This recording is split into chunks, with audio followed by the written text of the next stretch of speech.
All right, gentlemen, time to demonstrate. As we so often do in this program, I'm going to talk about a technique, a presentation technique, as I demonstrate it. It's a pretty cool demo. So I'm demonstrating in real time how to use what they call on Twitter trending, what we used to call relevant or timely topic. But if you can reference something that's trending in your presentation, you pull people in almost like a magnet. It is magical. Imagine the typical scenarios that you have a 56 slide PowerPoint presentation about strictly your stuff. You know, two of the guys on the call are at an engineering company. It's all going to be about your engineering methods and madness and formulas and all that stuff. But if you open the presentation talking about the hottest movie in the land, right? Or a famous movie star that just passed away, or a baseball record that was just set. You see, all of a sudden, because they just heard it on the news and the radio on the way to work, it's in their head already, and now you're attaching your content to their head in ways that you never could, even with the most interesting presentation. So I'm going to show you that technique right now, and it involves a new Netflix series called The Highwaymen. Now, people watching this video years from now, if it's up that long, will say The Highwaymen is an old Netflix series, but the point still stands. It stands more now because it's relevant and hot and trending, right?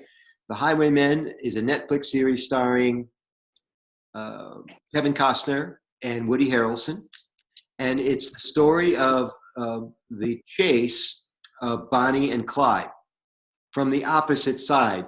The famous Bonnie and Clyde movie starring Warren Beatty and Faye Dunaway is the story of Bonnie and Clyde from Bonnie and Clyde's perspective.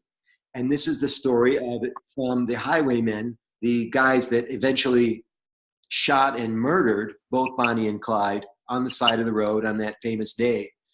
And it's interesting to see the chase from their side because, well, they were Texas highwaymen, but the killing itself happened in Louisiana.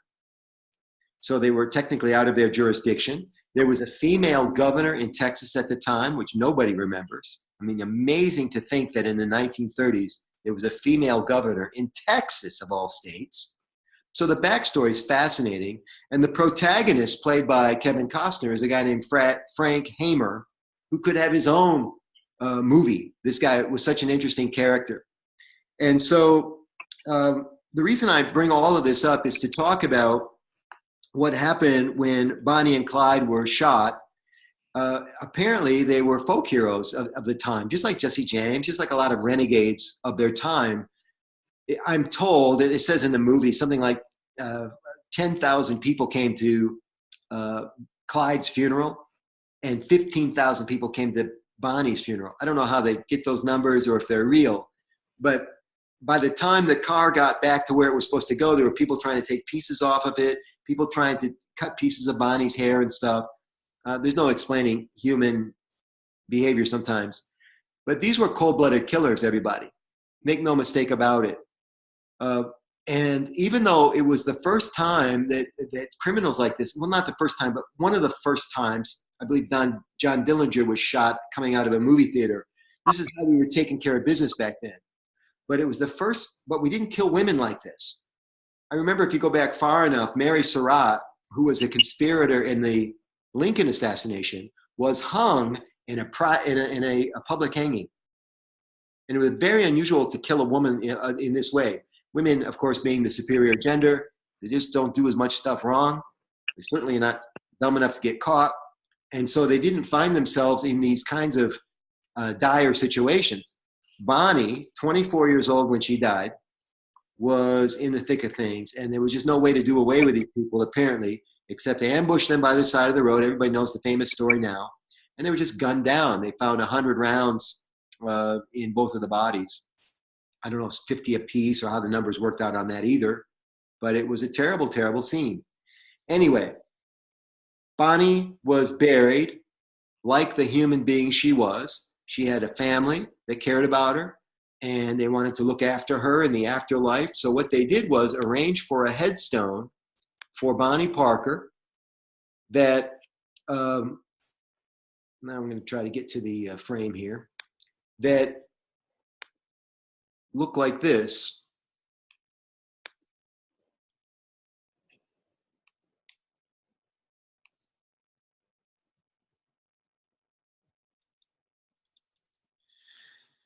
And for those of you that can't make it out on the screen, Bonnie Parker, October 1, 1910 through May 23rd, 1934. Like I said, she was only 24 years old. As the flowers are all made sweeter by the sunshine and the dew, so this world is made brighter by the lives of folks like you. Bonnie Parker to her family, or sorry, Bonnie Parker's family to her on her headstone at her grave. Bonnie Parker, the cold-blooded killer. They killed a half dozen people minimum. I don't know the exact number. One of them was a law enforcement officer. So her family says, you know, you made lives brighter, Bonnie Parker. And, you know, maybe that's how they want to think of her. Maybe they didn't think she was a cold-blooded killer. The point is that Bonnie Parker had a lifestyle that seemed like it was very criminal, and her family thought of her as a sweet young Bonnie, you know, that they had raised. So here's where I'm going with this. If family and people closest to you can be wrong about their perception of you, their observations of you, is it possible that you can be incorrect about your self-perception when evaluating your confidence or your aptitude or your security level? You know, this happens a lot in the presentation business. I'm at tons and tons of conferences where I'm often not the only speaker there. And when people find out that I teach presentation skills for a living, they want a quick tip before they go on stage. You can imagine it's kind of like a Saturday Night Live skit as people realize what I do and they're about to go on stage. And I try to be gentle and decent about it. I never want anybody to feel bad. But afterwards, I'll say to them, you did great. And I often say that even if they didn't, because my job isn't to make them feel bad. I say, I might be specific. I really liked how you did this and this. They might have bombed, but I'll tell them what I liked about them. You know my technique, like best next time. And then they soften a bit. They're often perspiring and breathing hard when they come down from the stage. You know, just their eyes are glazed over like they've just been hit by a truck, you know. They don't really know what just happened. And then I'll ask them two questions. I'll say to them, because they're waiting for me to weigh in on how they did. And I'm like, that's not really important right now. I say to them two things. I say, how do you feel? My first question. And I get various things like, I feel good, or I feel better than I thought I would, or I feel great. You know, often I hear, I feel okay. And the second question is the real one that I'm after. The second question is, how do you think you did? So this is a little sleight of hand that I do. They want to know how the professional, me, they want to know how I think they did, but I'm not going to tell them right now because it's not the time. They're under siege. Their central nervous system, they're still sparking from, let them celebrate the victory of, they just got off the stage, a round of applause, you know. We hear the round of applause when we're done speaking differently than other people in the audience hear it. I'll hear a lukewarm round of applause. If it was your speech, you think they were raving. It happens all the time. It happens when I speak. I can't get the true essence of what the audience felt from my own evaluation. I have to talk to you if you're in the audience. And even then it's askew. You're going to tell me what I want to hear, or maybe you can't articulate it exactly, right? So it's a really hard thing to evaluate and come to terms with the exact perception, the exact observation, precise. And we need that precise evaluation so that we can take our presentations to higher ground, right? Yep. So in the same way that Bonnie Parker thought that the family thought that she was a sweet young thing, what happens when you get done with your presentation? Do you think you rocked it? And the answer to the second question, when I ask people, how do you feel you did? Is almost always, I did pretty good. Oh, and it's almost always those exact words. When we've been talking about international appeal during this class. I'm referring to North American sensibilities now.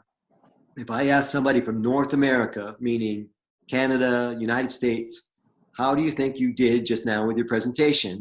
The verbiage, the answer is always the same. The verbiage is almost exactly the same. I think I did pretty good. To which I say, great. It's not the time for me to, bust out my evaluation sheet and grade them. And they're not asking me to do this, and I'm not being paid to do it. And it's not they enlisted me or hired me. I'm just a guy in the audience. And if you're happy with the job you did, great. The people who really care about their presentations will approach me later. How did I really do? Now they've come down from the high. The endorphins aren't swimming through their body. And it's time for them to get real about what just happened. And they know it. And they'll pull me aside and say, how did I really do? And then maybe that we have a foothold for a real conversation. Not always. Sometimes time doesn't allow. Sometimes they're asking, but they're not really interested.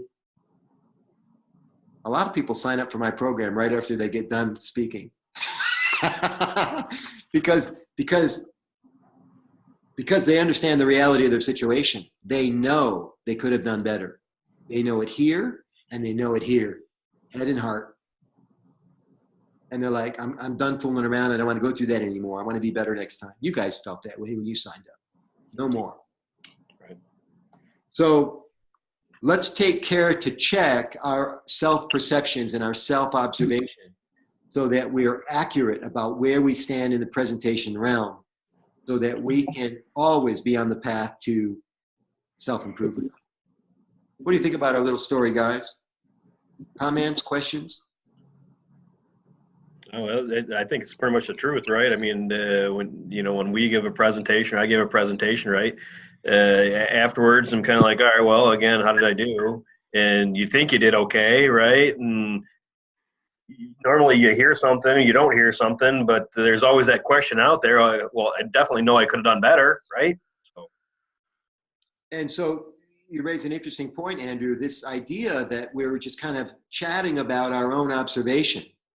It's not official. It's just your opinion. Right. I don't mean to minimize it, but it's just your opinion. It's just my opinion. What happens when we get into the sales world and real opinions are determined by closing ratio, which are numbers? If you give 10 presentations and you close one deal in 10, that's a 10% closing ratio.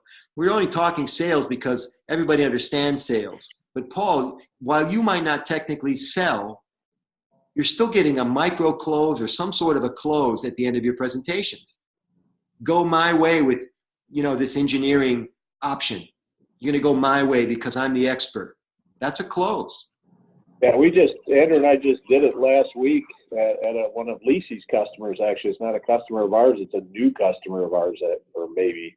And it was the same thing. We had people on the conference call. We had people from France on there, and then we were in Novi with some people, and it was basically two of us going through a presentation, and a lot of it was convincing them why they needed to change some things on some parts, but it was also I felt introducing ourselves and selling ourselves as really the guys they should be with the project. So, and that's interesting too. Let's say you're just getting to know the team A is getting to know team B, and you're going to lose a couple of those early battles because they haven't figured you out yet. They don't know what kind of integrity you have or track record. So maybe in the first couple go-arounds, they're going to say, no, thanks, we're going to go our way this time. But you're setting the tone for the next meetup, right? The next presentation, the next win.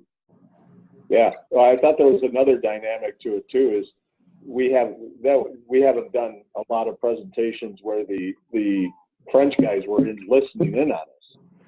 So we were, and we kind of gauged how we did by the fact that they didn't interrupt us and get involved in it much, that we probably did okay, Yeah. It was interesting. A little bit like sell the guy on you and tell the new owner that you're capable of handling it. Yeah.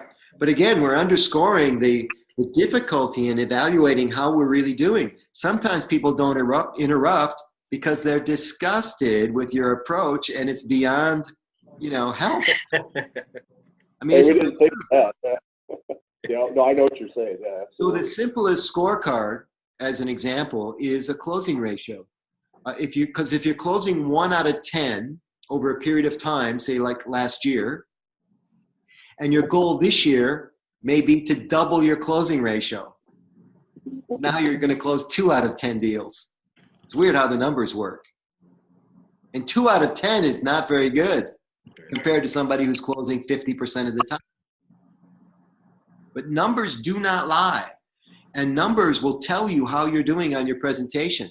I think that's why so many salespeople are interested in improving their presentation skills, because they know there is a scorecard out there and they know they're not winning the game. Dan, you all right? Yes, I am. Just listening here and learning. Okay. So we want to pay attention to not only to our own observations, which may be the truth, sometimes with a capital T, sometimes with a small t, but we want to factor in other people's evaluations as well, because that's the truth. Remember this, guys. You are who you think you are as a presenter. You are who we think you are as a presenter. And you are who you really are as a presenter. Let's start looking for some overlap in those 3 areas.